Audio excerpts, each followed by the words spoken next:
అందరికీ నమస్కారం. నా పేరు Rama. 'I hate my wife' 92వ భాగం రచయిత జె. సుజాత గారు.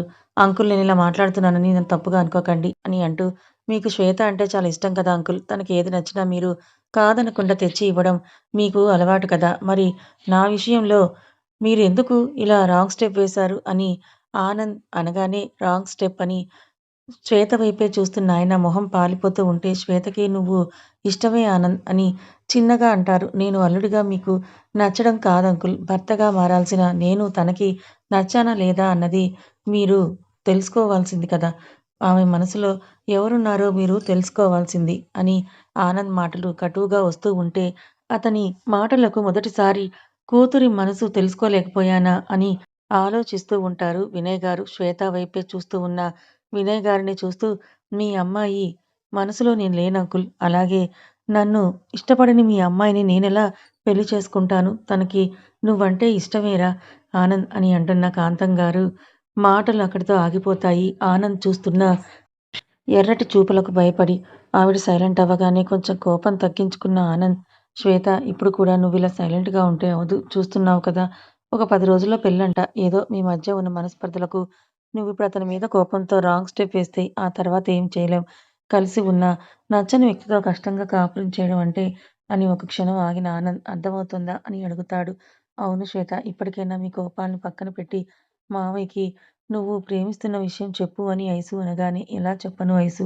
ఎప్పటికప్పుడు నన్ను అకారణంగా వదిలేసి వెళ్ళేవాడి గురించి ఎలా చెప్పను? ఇప్పుడు వాడి గురించి చెప్పి మమ్మీ, డ్యాడీ ఒప్పుకున్నా వాడు నన్ను పెళ్లి చేసుకుంటాడా?" అని గట్టిగా అరుస్తున్న శ్వేత, "వాడు ఒప్పుకున్నా నేను వాడిని చేసుకోను. ఇలాంటి డిస్‌లాయల్ పార్ట్నర్ నాకొద్దు.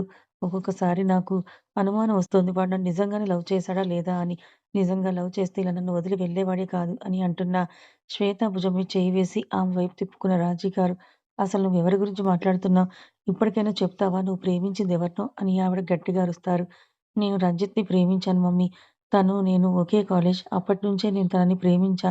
తను కూడా నన్ను లవ్ చేస్తున్నాడనుకుని నేను తనకి ప్రపోజ్ చేస్తే తను నాకు నో చెప్పాడు" అని అనగానే, "వాడప్పుడు నీ ప్రేమ ఒప్పుకోకపోవడానికి కారణం నేనేనే" అని గుమ్మంలో నిలబడిన సీతమ్మ గారంటారు. అంటే మనవడి బాధను చూడలేక వీళ్ళ ప్రేమ గురించి చెప్పి, కేశవ్ గారి మొండితనం గురించి చెప్పి ఒప్పిద్దామని ఆవిడ వస్తారు. ఆవిడ వాయిస్‌కి అందరూ కూడా అటువైపు తిరగ్గా, దూరమైన నా కూతుర్ని, కొడుకుని కలపాలనే ఉద్దేశంతో వాడి దగ్గర నుంచి ముందే నేను మాట తీసుకున్నానని ఆవిడ అంటూ లోపలికొస్తుంటే, "అన్నయ్య దగ్గర ఏం మాట తీసుకున్నావు ముసలి" అని అంటూ ఎదురు వెళ్లి మరీ అడుగుతుంది ఐసు సీరియస్‌గా. "మీ అన్నయ్య కాలేజ్‌కని బెంగుళూరు వెళ్ళే ముందు మీకెవరికీ తెలియని మీ అత్త గురించి వాడికి చెప్పి, తనని మళ్ళీ మన ఇంటికి తీసుకురావాలి అంటే నువ్వు నా కూతురిని మాత్రమే పెళ్లి చేసుకోవాలి అని మాట తీసుకున్నా. వాడు ఎవరి లవ్‌లోనైనా పడతాడేమోనని. కానీ ఇదే వాడి అత్త కూతురని తెలియని వాడు నాకిచ్చిన మాటకి దీని మీద ఇష్టం ఉన్నా, అప్పుడలా దీన్ని మాటలతో బాధపెట్టి దూరమయ్యాడని" బాధగా అంటారు సీతమ్మ గారు. అప్పటికే ఐసు కోపంగా సీతమ్మ గారి వైపే మింగేసేలా చూస్తుంటే, "నువ్వు ఎలా చూసినా నా తల్లి ప్రేమ వాడి దగ్గర అలా మాట తీసుకునేలా చేసింది. అప్పటికే నా కూతుర్ని చూసి 25 సంవత్సరాలు పైనే అవుతుంటే, రేపో మాపో పోయే ప్రాణం నాకు కడసారైనా నా కూతుర్ని చూసుకోవాలని ఉండదా? అందుకే అలా వాడి దగ్గర మాట తీసుకున్నా" అని శ్వేత దగ్గరికి వెళ్లి ఆమె చేతులు పట్టుకొని, "నా మనవడు నిన్ను చాలా ప్రేమిస్తున్నాడే. వాడు చాలా మంచోడు, అమాయకుడు. వాడికి కుటుంబం అన్నా, వాళ్ళ నాన్న, చెల్లి అన్నా చాలా ఇష్టం. ఆ ఇష్టమే వాడి బలహీనత కూడా. ఇప్పుడు కూడా వాడు నిన్ను వదిలి రావడానికి కారణం వాళ్ళ నాన్న" అని రవి వాళ్ళ నాన్న అన్న మాటలు కేశవ్ గారు రంజిత్‌కి కాల్ చేయడం, ఇలా జరిగింది మొత్తం ఆవిడకి చెప్తారు. ఇదంతా విన్న వినయ్ గారు, "నాకు తెలియకుండా నా వెనుక ఇంత జరుగుతోందా" అని ఆశ్చర్యపోతే, తన కూతురు తన మేనల్లుడిని ప్రేమించింది అని ఆనందపడిన ఊర్లో వాళ్ళ మాటలు విని, వీళ్ళ ప్రేమను తుంచేయాలని తన అన్నయ్య ఆలోచనలకు బాధపడతారు రాజీ గారు. ఇప్పుడు వాళ్ళ విషయం ఎక్కడ బయటపడుతుందోనని కాంతం, వంశీ కూడా బయటపడుతుంటారు. "అంకుల్, ఆ రవి వాళ్ళ నాన్న ఇలా మాట్లాడడానికి కారణం మాత్రం మా డ్యాడీనే" అని ఆనంద్ అనగానే ఒక్క అభి తప్ప అందరూ కూడా ఆశ్చర్యపోయారు. "అవును అంకుల్. నాకు మీరన్నా, మీ ఫ్యామిలీ అన్నా చాలా గౌరవం, చాలా ఇష్టం కూడా. అందుకే మీ కూతురితో పెళ్లి అనగానే పరుగున వచ్చా. కానీ మా మమ్మీ, డ్యాడీకి మాత్రం మీ వెనక ఉన్న ఆస్తి కోసమే ఈ సంబంధాన్ని ఓకే చేశారని" గాఢంగా ఊపిరి పీల్చుకొని కళ్ళు మూసుకొని చెప్పిన ఆనంద్, "నాకు శ్వేత, రంజిత్‌ల లవ్ గురించి అభి గారు చెప్పడంతో నేను డ్రాప్ అయిపోయాను. కానీ మా మమ్మీ తనకి ఉన్న డబ్బు పిచ్చితో నేను నో అన్నా కూడా మా డ్యాడీతో వీళ్ళ ప్రేమ గురించి తెలిసి ఇలా రవి వాళ్ళ నాన్నతో ఇదంతా చేయించారు అని ఆనంద్ అనగానే ఒక్కసారిగా కోపం కట్టలు తెంచుకున్న వినయ్ గారు వంశీ గారిని లాగిపెట్టి కొడతారు. ఫ్రెండ్ అని నిన్ను ఇంతగా నమ్మి నా కూతుర్నివ్వాలని నేను అనుకుంటే నువ్వు ఇంత వెన్నుపోటు పొడుస్తావా?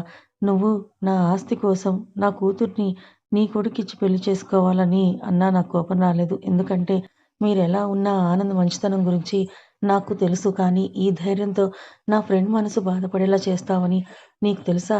వాడి గురించి అని కేకలు వేస్తూ వాడు నీలా డబ్బుకి విలువిచ్చేవాడు కాదు. మా స్నేహానికి విలువిస్తాడు. అందుకే నాకెంత ఆస్తి ఉన్నా తన చెల్లె ఈ ఇంటి మహారాణి అయినా ఎప్పుడూ ఒక్క రూపాయి కూడా మా నుంచి ఆశించడు. వాడికి చెప్పకుండా పెళ్లి చేసుకున్నామని వాడి కోపం ఇప్పుడు కూడా మమ్మల్ని చూసే ముందే పెళ్ళై ఇద్దరు పిల్లలున్న నా కొడుక్కి తన కూతుర్ని ఇచ్చి పెళ్లి చేశాడు. తన చెల్లెలి సంతోషం, ఆరోగ్యం దృష్టిలో పెట్టుకొని మీరనుకున్నట్టుగా మా ఆస్తి చూసి కాదు. అందుకే కూతురు ఇంట్లో ఎక్కువ రోజులు ఉండకూడదని మేము ఎంత ఉండమని చెప్పినా వాడు అవసరానికి మించి ఇక్కడ ఉండడు. అది వాడి క్యారెక్టర్. పల్లెటూరి వాడని అప్పుడు హేళన చేశావు కదా! వాడు పల్లెటూరు నుంచి వచ్చిన బంగారం వాడు. నేను కూడా ఆ పల్లెటూరులోనే పుట్టా. ఎప్పటికైనా అక్కడికే వెళ్తా అని అంటున్న ఆయన వాడికి తెలుసు వాళ్ళిద్దరూ ప్రేమించుకుంటున్నారు అంటే నేను మారు మాట్లాడకుండా పెళ్ళికి ఓకే చేస్తా అని. అందుకే వాడలాంటి పిచ్చి పని చేశాడు. ఇంకా ఒక్క నిమిషం కూడా నువ్వు నా ముందు ఉండకు అని అంటూ ఆయన అరిచేసరికి వంశీ అండ్ అతని వైఫ్ పరుగు పెడతారు. అదంతా చూసిన బాధగా తలదించుకున్న ఆనంద్ మా మమ్మీ, డ్యాడీ చేసిన పనికి నేను సారీ చెప్తున్నాను అంకుల్ అని వినయ్ గారి చేతులు పట్టుకుంటాడు. అయ్యో ఆనంద్! నువ్వు నాకు క్షమాపణలు చెప్పకు. నిజానికి నేనే నీకు థాంక్స్ చెప్పాలి. నువ్వు చెప్పకపోతే వీళ్ళ లవ్ గురించి నాకు తెలియకపోదును. ఇంకా నా కూతురికి కూడా క్షమాపణలు చెప్పాలని అంటూ శ్వేత వైపు చూస్తూ నా కూతురు ప్రేమను నేను తెలుసుకోలేకపోయా. తనకిష్టం లేని పెళ్లి చెయ్యబోయా. తన మనసుని చాలా బాధపెట్టా అని ఆయన కూతురు తల నిమురుతూ బాధగా అంటుంటే అంకుల్ మీరు చేద్దామని అనుకున్న అది అభి గారు జరగనివ్వరు కదా! అని చిన్నగా నవ్విన ఆనంద్ మా వాళ్ళిక్కడికొచ్చినట్టు అభి గారే నాకు మెసేజ్ చేశారని ఆనంద్ అనగానే శ్రీకృష్ణుడు రాయబారం నడిపినట్టు అంతా సైలెంట్‌గా చేసి ప్రశాంతంగా ఉన్నారా? నేనేమో ఎక్కడ పెళ్లి అయిపోతుందోనని టెన్షన్‌తో చచ్చా! నాకైనా చెప్పాలి కదా! అని అభిని చూస్తూ ఐసు చిన్నగా అనుకుంటుంటే నువ్వు టెన్షన్ పడుతుంటే చాలా ముద్దుగా ఉన్నావు. అందుకే చెప్పలేదు అని అంటూ చిలిపిగా అంటూ ఐసు నడుముని గిల్లుతాడు అభి. "నువ్వైనా నాకు చెప్పాలి కదా అభి" అని అభి వైపే చూస్తూ బాధగా అంటారు. "ఇప్పుడు ఇదంతా ఎందుకు డాడీ? ఇంక మనం రామచంద్రపురం కేశవ్ గారి ఊరికి బయలుదేరడం మంచిదేమో" అని అభి అనగానే, "మీరంతా ఒప్పుకున్నా నేను మాత్రం వాడిని పెళ్లి చేసుకోను డాడీ" అని మూతి ముడిచి ఉక్రోషంగా అంటుంది శ్వేత. మనవళ్ళేమో నోట్లో వేలు పెట్టినా కొరకరు. కానీ మనవరాళ్ళేమో రాకాసులని ఐసు శ్వేతను చూస్తూ అంటూ శ్వేత బుగ్గలు పొడిచి నలుగు పెట్టే టైం అవుతుంది తీసుకువెళ్ళండని ఆవిడ దూరం జరుగుతారు. నా నుంచి తప్పించుకోవాలని చూస్తున్నావేమో అమ్మమ్మ! నీకా ఛాన్స్ ఇవ్వను. అసలు నువ్వు వాడితో ముందు ఆ మాట తీసుకోకుండా ఉండుంటే ఈ పాటికి మాకు పెళ్లి కూడా అయిపోయేది. గొడవలేమి ఉండకపోదును కాబట్టి, ఈ గొడవలన్నిటికి మూల కారణం నువ్వే కాబట్టి నిన్నొదిలే ప్రసక్తే లేదు. అంతలా బెదిరిస్తున్నావు కొంపదీసి నిజంగానే మీ తాత దగ్గరికి పంపేస్తావేమీ? లేదు. ఒక 10 నెలల్లో ఒకేసారి ముగ్గురిని గాని నీ మీద వదిలేస్తా. వాళ్ళ డైపర్లు మార్చడం దగ్గర నుంచి నిద్రపుచ్చే వరకు మొత్తం నువ్వే చూసుకోవాలి. అప్పుడు గాని నా కోపం తగ్గదు. వాళ్ళు ముగ్గురు నిన్ను పీక్కు తినాలి అని కసిగా అంటుంది శ్వేత. ఇదేం శాడిజమే? నీ కోపం తగిలెయ్య ఒక్కసారే ముగ్గురిని దింపేస్తావు. ఏ నా ప్రాణానికి ఇద్దరు చాలదా? ఇంతకు వాళ్ళని నాకొదిలి నువ్వే ఊరెళ్ళాలంట? నీ మనవడి బుర్ర తినాలి. వాడి జుట్టు పీకాలి. వాడితో నరకం స్పెల్లింగ్‌కి రాయిస్తే గాని నా కోపం ఫ్రస్ట్రేషన్ తగ్గదు కాబట్టి మనవడు నానమ్మ రెడీగా ఉండండని శ్వేత అంటుంటే, ఏయ్! కాబోయే మొగుడిని వాడు వీడేంటే అని రాజీగారు శ్వేత తలపై కొట్టి శ్వేతను తీసుకెళ్ళిపోతారు. నువ్వేంటే మింగేసేలా చూస్తున్నావని కొరకొరా చూస్తున్న ఐసు వైపే చూస్తూ అడుగుతారు సీతమ్మ గారు. నిన్నెలా నమిలి మింగేయాలా అని. లేకపోతే నీ పిచ్చికి పాపం అమాయకుడైన మా అన్నయ్యను బలి చేస్తావా? ఇప్పుడు చూడు నువ్వు చేసిన పనికిది ఆ పిచ్చోడితో ఎన్ని చెరువుల నీళ్ళు తాగిస్తుందో. అసలే రాకాసది అని ఐసు సీతమ్మ గారిని కళ్ళతోనే ఫైర్ చేసేస్తుంటే, ఆ! ఒక రాక్షసి రాక్షసత్వం గురించి ఇంకో రాక్షసి వేదం అల్లుతుంటే నేనే వినాలి. నా కర్మ కాకపోతే నువ్వెన్ని రోజులు వాడిని దూరం పెట్టి మార్చుకొని తినలేదు. ఇంతకు పెళ్ళై ఇంకో 3 నెలలకు సంవత్సరం కావస్తుంది. ఏవైనా వాంతులు చేసుకునే ఉద్దేశం ఉందా? లేదంటే ఇంకా దూరంగానే ఉన్నారా? అని సీతమ్మ గారు అనగానే, ఆ! దా ఇప్పుడే నీ మీద చేసుకుంటా వాంతులు అని సీతమ్మ గారి మీదకి వెళ్తూ విసుగ్గా అంటూ పెళ్ళిళ్ళయిపోతున్నాయి. ఇంక వాంతులు కావాలంట వాంతులు. నువ్వలాంటి ఆశలేం పెట్టుకోకు. నాకు నా ఇద్దరు పిల్లలు చాలు. ఇంకొకరిని కనే ఉద్దేశం లేదు. కాటికి కాళ్ళు చాపుకొని కూర్చున్నప్పుడు కృష్ణ, రామ అనుకుంటూ బ్రతికేయాలి. ఇలా పెళ్ళిళ్ళు, కక్కుల గురించి ఆలోచించడం కాదు అని ఐసు అనగానే అలాగే వెళ్ళు. నువ్వెళ్తే ఆలోచిస్తూ కూర్చుంటా. ముందు ఆ! ఆ డైపర్‌లవి ఎలా మార్చాలో ఇప్పటినుంచే నేర్చుకుంటా అని ఐసు వెళ్ళగానే సీతమ్మ గారు ఆలోచనలో పడతారు. ఇది నిజంగానే పిల్లలు కలగకుండా ఏమైనా మందులు వాడుతోందా ఏంటి? ఇది దీని పిచ్చి. ఇద్దరుంటే ఇంకొకరిని కనకూడదా? కంటే పెంచడానికి అమ్మమ్మ, నాన్నమ్మలు లేరా? పెంచుకునే స్తోమత లేదా? ముందు దీని గురించి కౌసల్యతో మాట్లాడి దాని ఆలోచన ఏమిటో కనుక్కోమనాలి. ఇది వాళ్ళ అమ్మ మాట అయితేనే వింటోంది అని ఆవిడ శ్వేత మంగళస్నానం చూడ్డానికి బయటకు వెళ్తారు. రంజిత్‌కి మంగళస్నానం చేయించిన చోటే శ్వేతను కూడా కూర్చోబెడతారు. కౌసల్య గారు, అనంత గారు మనవరాలి పెళ్లి కూతురిని చేస్తున్నారు అని కేశవ గారు పిలవడంతో అక్కడ పెళ్లి ఏర్పాట్లు చేస్తూనే ఆ రోజు ఉదయం ఇక్కడ వాలిపోతారు. వినయ్ గారి నాన్నగారు అయిన ఆనందరావు గారు, అన్నపూర్ణ గారు. ముందుగా పెద్ద ముత్తైదువులైన సత్యవతి గారికి ముందుగా ముఖానికి, కాళ్ళకి, చేతులకి పసుపు రాసి నలుగు పెడతారు. ఆ తర్వాత జంటలుగా వాళ్ళు అక్షింతలు వేయగా, ఆ తర్వాత కేశవ్ గారి జంటతో పాటు కృష్ణ గారి జంట, రాజీ గారి జంట, విమల్ గారి జంట అలా పెద్దవాళ్ళందరూ శ్వేతకి పసుపు రాసి అక్షింతలు వేస్తారు. చాలా రోజుల తర్వాత చెల్లెలి మొహంలో కనిపిస్తున్న సంతోషాన్ని, నవ్వుని తృప్తిగా చూస్తున్న అభి దగ్గరికొచ్చిన ఐసు రండి మనం కూడా అక్షింతలు వేద్దామని ఐసు, అభి, శ్వేతకి పసుపు రాసి ఐషు శ్వేత కన్నా వయసులో చిన్నదైనా శ్వేతకి వరుసకు అన్న భార్యగా వదిన అవడంతో అభి, ఐసు జంటగా ఇద్దరు అక్షింతలు వేయగా నువ్వెప్పుడూ ఇలా నవ్వుతూనే ఉండాలిరా అని శ్వేత తలపై చెయ్యి వేసిన అభి ప్రేమగా అంటాడు. ఆ తర్వాత మిగిలిన కార్యక్రమాల్ని పూర్తి చేసి వైట్ డ్రెస్‌లో ఉన్న రంజిత్‌ని కుర్చీలో కూర్చోబెట్టి పెళ్ళికొడుకుగా అను కాళ్ళకి, కీతు చేతులకి పారాని పెడుతుంటే ఐసు తన అన్నయ్యకి కళ్యాణ తిలకం దిద్దుతుంది. శ్వేత రూమ్‌కి అబ్బాయిలకు అప్పుడే నో ఎంట్రీ కాబట్టి అభి, విజయ్, శివ, రాజు వాళ్ళందరూ అక్కడే ఉంటే ఇందాక మంగళస్నానం ఓకే. కానీ ఇలా పెళ్ళికొడుకుగా ఎందుకు రెడీ చేస్తున్నారు వీళ్ళు అనే అనుమానం రంజిత్‌కి రాగా ఎవరిని అడగాలో తెలియక అయోమయంగా చూస్తున్న రంజిత్ వైపు చూస్తున్న శివని చూసి మీ వాడు నీకన్నా ముందు పెళ్లి చేసేసుకుంటున్నాడు అని బాధగా ఉందా శివ అని విజయ్ అనగా లేదు. ఆ మట్టి బుర్రకి ఇంకా డౌట్ రాలేదేంటా అని ఆలోచిస్తున్నా అని శివ అనగా వాడికి ఆల్రెడీ డౌట్ వచ్చింది అని అభి అంటుండగానే ఐసు ఇలా పెళ్ళికొడుకుగా చేయడం కూడా మీ అత్త వాళ్ళ ఇంటి ఆచారమా అని రంజిత్ సీరియస్‌గా అడుగుతాడు. దానికి ఐసు వెనక్కి తిరిగి అభి వైపు చూసి ఏమో అన్నయ్య మీ బావని అడుగు. ఆ విషయమని కళ్యాణ తిలకం పెట్టడం అయిపోవడంతో నేను శ్వేత దగ్గరికి వెళ్తా అని ఆ రూమ్ నుంచి బయటకు రాగానే ఐసుకి ఆనంద్, దక్ష ఎదురు రావడం చూసి చిరునవ్వుతో వాళ్ళకి ఎదురుగా వెళ్తుంది. ఐసుని చూసి ఆనంద్ నవ్వగా దక్ష మాత్రం వెరుగ్గా గిల్ట్ ఫీలింగ్‌తో తలదించుకుంటుంది. ఆనంద్ దక్ష భుజం చుట్టూ చెయ్యి వేసి చిన్నగా నడిపించుకొని రావడం చూస్తున్న ఐసు రా ఆనంద్ అని ఇప్పుడెలా ఉంది నీకు దక్ష అని చిరునవ్వుతో అడుగుతూ ఉంటే తల దించుకున్న చెల్లెల్ని చూసి తను చేసిన తప్పుకు చాలా గిల్టీగా ఫీలవుతోంది సిస్టర్ అని ఆనంద్ అంటూ కానీ మమ్మీ, డ్యాడీ లేకపోవడంతో తనని ఇంట్లో ఒక్కదాన్నే వదిలి రావడం ఇష్టం లేక తను రానంటున్నా తప్పకిలా తీసుకొనొచ్చా. తను ఇక్కడికి రావడం ఏదోలా ఉందంట అని ఆనంద్ అనగానే అయ్యో! తీసుకొని వచ్చి మంచి పనే చేశావు బ్రో. ఇలా ఉన్న తను ఒక్కతే ఎలా ఉంటుందని నవ్వుతూ అసలు తన వల్ల వాళ్ళ పిల్లలకి అంత ప్రమాదం జరిగినా ఏమీ గుర్తులేనట్టే తన వైపు చిరునవ్వుతో పలకరిస్తున్న ఐసుని చూస్తూ I am really sorry Aishwarya గారు అని ఐసు చేతులు పట్టుకున్న దక్ష కళ్ళ నిండా చేరిన కన్నీళ్లతో నేను కావాలని ఆ రోజు అలా చేయలేదు. నిజంగా నైనా మాయలో పడిపోయి నేను విన్నట్టుగా సౌతల్లి పేర్లనని ప్రేమగా చూడదని భ్రమలోనే మీ పట్ల అలా దురుసుగా ప్రవర్తించా. ఆ పాప ప్రాణాలకి రిస్క్ తీసుకొనొచ్చా. కానీ నేననుకున్నది తప్పు. కంటేనే తల్లెవరు. మాతృహృదయం ఉన్న ప్రతి ఆడది కన్నతల్లవుతుందని నాకు మిమ్మల్ని చూస్తేనే తెలిసింది.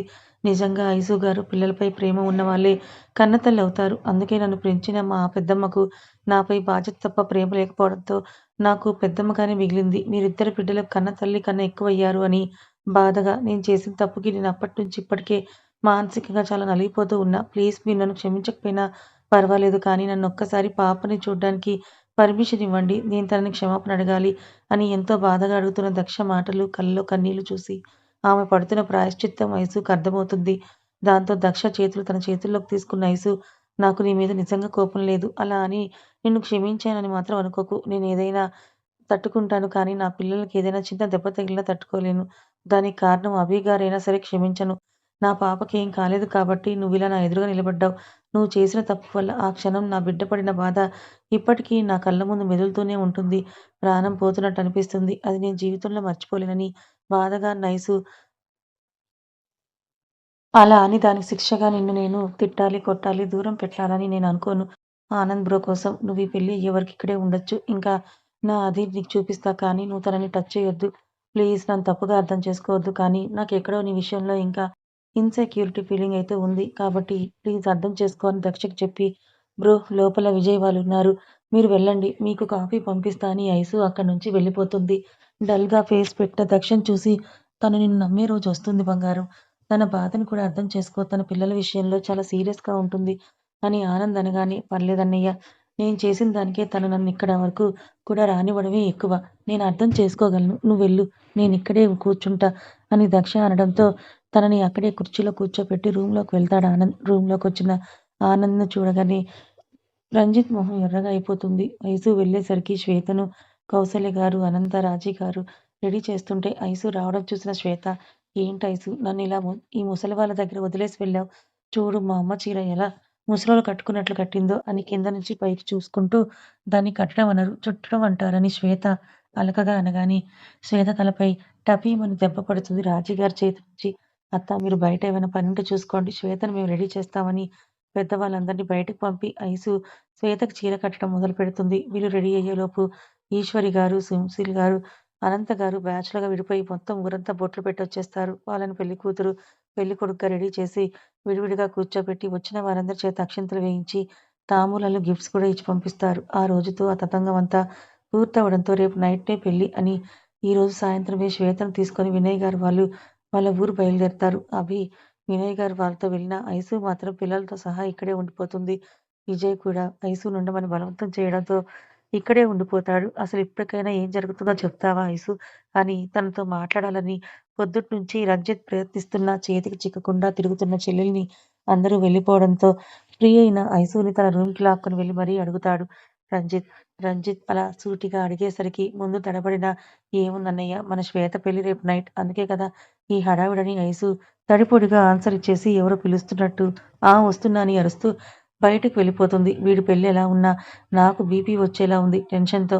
ఆయన గారేమో రేపు పీటల మీద కూర్చునే వరకు రంజిత్‌కి చెప్పకూడదు. ఇది నా ఆర్డర్ అన్నట్టు చెప్పి వెళ్ళిపోయాడు. ఇక్కడ వీడేమో కనపడితే చాలు ప్రశ్నలతో చంపుతున్నాడు. అయినా ఇంత జరుగుతున్నా వాడికి తెలియకుండా ఎలా ఉంటుంది? ఇప్పుడైతే ఏదో ఆచారం అది ఇది అని వంకపెట్టి మా అన్నయ్య చెవుల్లో కాలీఫ్లవర్స్ పెట్టి పెళ్ళికొడుకుని చేశాం.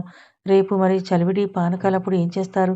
మరి ఈయనకి నేనన్నా, మా అన్నయ్యన్నా మరీ పిచ్చోల్లా కనిపిస్తున్నామని నోట్లో గొణుక్కుంటూ వెళ్ళిపోతుంది ఐసు. కథ ఇంకా ఉంది. మరి రంజిత్‌కి ఇప్పటికైనా తెలుస్తుందంటారా? తనకి, శ్వేతకే పెళ్లి అని? లేదా ఇంకా అలా డౌట్‌గానే ఉంటాడంటారా? తర్వాత ఏం జరగబోతుందో తెలుసుకోవాలనుకుంటే ఛానల్‌ని ఫాలో అవ్వండి. కథ నచ్చితే లైక్ చేయండి. Thank you so much for watching.